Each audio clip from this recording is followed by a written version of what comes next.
ó mà ṣe o ọ̀jọ̀gbọ́n ọ̀kan pàtàkì nínú àwọn agbátẹrù iléeṣẹ́ Quantum Valley Limited tó fìkàlẹ̀ ságbègbè Ìgbọ́kọ̀dá nípìnlẹ̀ Ondo ní Nàìjíríà ọ̀jọ̀gbọ́n Ayo Ojeniyi ti jáde láyé.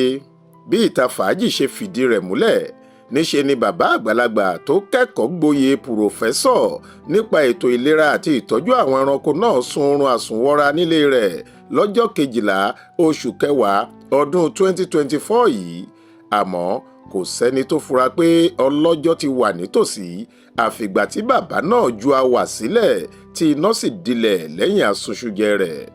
Látìgbà tí ọ̀rọ̀ ikú ẹni ọ̀wọ́n yìí ti gorí afẹ́fẹ́ làwọn mọ̀lẹ́bí, olólùfẹ́, ọ̀rẹ́ àti ojúlùmọ̀ tí ń ṣèdárò rẹ̀.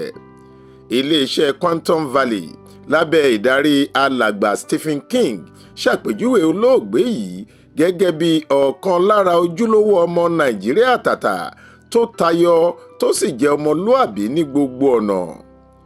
Ọ̀jọ̀gbọ́n yìí tí wọ́n fi oyè Knight of the Dannebrog lórílẹ̀‐èdè Denmark dá lọ́lá lọ́jọ́ 5 oṣù kìíní ọdún 2018 pérégedé ó fi gbọ̀rọ̀ jẹ̀ka nínú ìran adúláwọ̀.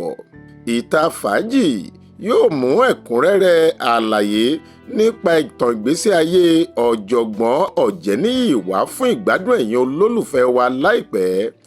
Bákan náà a ó máa fi bí ètò ìsìnkú rẹ̀ bá ṣe ń lọ sí tó yín létí. Faith Adébọ́lá ló jábọ̀ ìròyìn fún ìta fàájì.